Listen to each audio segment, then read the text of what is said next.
Why is it such a big deal to have a 30-year fixed rate mortgage at 2.5%? That's what I have right now. Now, you would probably argue, if I had the cash, to pay it off. We know you won't. You have the cash. I you know. could do it today. And I'm making money on inflation. Like this money, I'm able to invest in other things. You could put it in a always sell 30-year treasury. I could put it in a treasury and get more money. You could. Than how much I'm losing on interest. My philosophy around that Jack.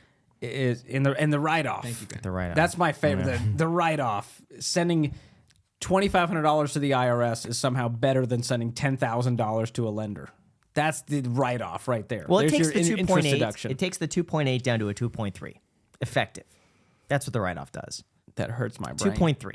Inflation is way higher. Treasuries, you lock in a 30-year right now. We're like also looking at a 4.5%. very specific window of time. Yes. And so things are looking great for Jack on paper right now. But to me, we just don't know what the future holds. And I would rather reduce the risk, have more peace, have that money back in my life. Obviously, you don't have a huge mortgage payment, to begin with. You got a bunch of roommates, so you're doing okay. But for the average American out there, hanging on to the mortgage is not benefiting them in any significant way. I think it would. I think it would reduce the risk not to pay off the mortgage. Because all of a sudden, you're going to do some math here. Because you're saying the money's locked up. Money's in the locked mortgage. up. Let's say the house is $400,000 and you have a Okay. $300,000 mortgage. So I think having $300,000 Talk about my liquid, situation. My house is paid off. The money's stuck in the house. I can't access it. I'm not going to do a cash out refi. I'm not going to do any of that. No. Why am I screwed? At what risk do I have? In your position, I don't think you would be screwed. I think in a lot of people's positions where they don't have a paid off house and the choice is, do I sell my stocks and everything I have over here, my investments, to pay in the house? Let's say they pay off the house. All of a sudden they lose their job. And let's just say they have children and healthcare expenses and things like this, and they need money. And all of a sudden they're negative every month. In that situation, yeah, of course they can get another job or something like that. But I would value the liquidity of having money on the sidelines much more than having it tied up in a property. Well, we call that emergency fund, and that's part of it. We tell people, have a 3 to 6 month emergency fund before you become a homeowner. And so let's say things went downhill. I would have my emergency fund there ready to protect me. And the idea of me being out of work for 6 months, I'd swallow my pride and go do whatever gig I needed to do until I got back on my feet. And for most people, there's very little interruption of income. Some people don't have to touch the emergency fund at all. But if they do, it's there to cover them during that period of time. So to me, I'm like, I don't need the wiggle room because I have my emergency fund. Part of it, too, is 30 years from now, let's say even say 20 years from now, the money that you're paying off is going to be so devalued with inflation. I mean, we could see the way the dollar is going. It's going down. If we see a small amount of deflation at some point, so be it. But I think long term, they're going to keep printing money. But you also so the value you believe of in the the dollar. housing market, and it's going to continue to appreciate. Correct. So my house is appreciated way more than my investment accounts. Yes, You know but what I mean? but had you leveraged your money and let's say bought 2 properties, you would have doubled that appreciation.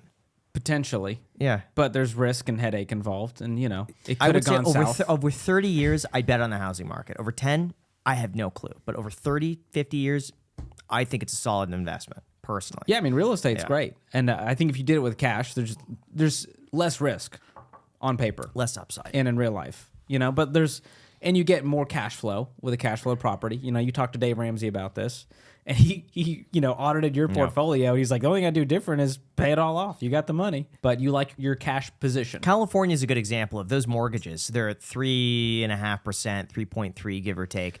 But I'm paying 50% taxes to California when everything's said and done with state income tax and everything like that. So I that 3.5% is really just take that down by half. It's so cheap. Wait, With you know what inflation, else it's I've just seen like, with these low interest rates that's actually becoming a curse is people have handcuffs now. Oh, yeah. They don't want to let go. They won't sell it because I can't get another loan for 3.5%. The other thing so they're that- stuck. The other thing no one's talking about is a tax basis on these properties that have gone up in value, that have doubled in value in like 5 years.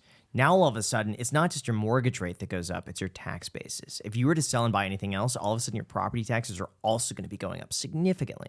So that's one of the reasons that, like, if I could snap my fingers and keep my tax basis in California, transfer that somewhere else, I would love to do. I'd just dump everything I have just to get out of the state. But don't you think the if you had tax base is everything so paid low. off, you'd be less worried about letting go of a low interest mortgage?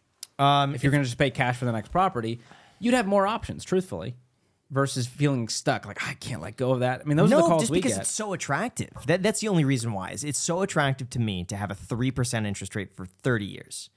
especially in a high income tax state. Like that to me is so good that it's like, why do I want to give up such a good thing? So it's not like I feel handcuffed. I only feel handcuffed because it's like, this is so good that I can't give it up. Exactly. And to me, that is a form of handcuffs. You know what I mean?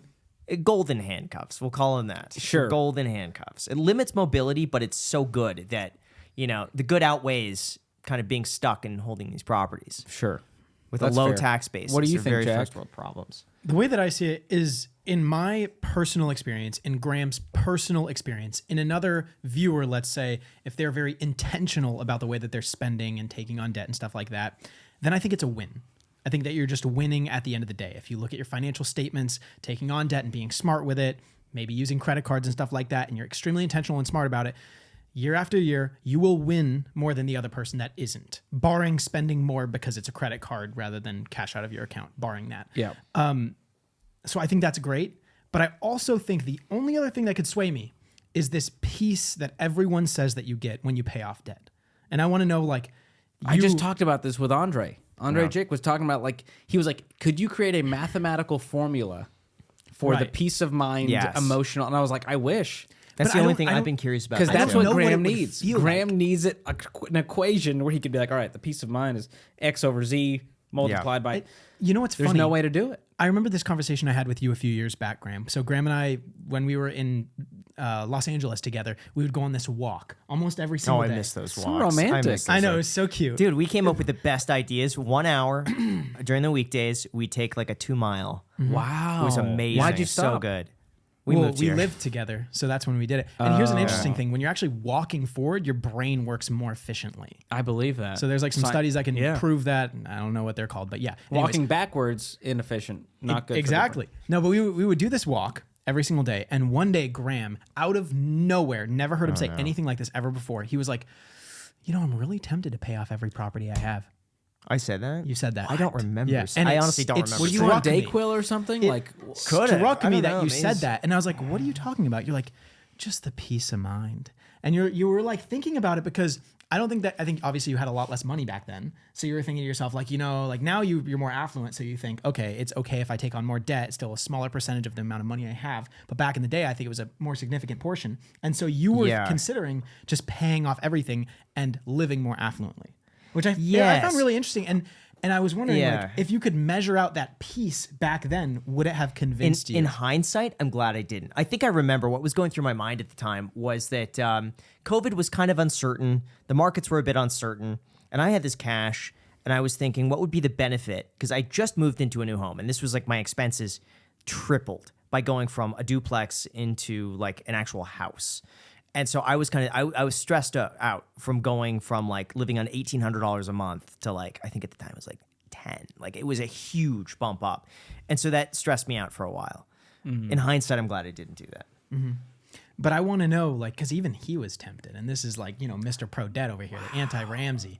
But if we can somehow figure out this piece that people experience when they pay off their debt in another form other than like screaming, right? Like the anti-debt scream.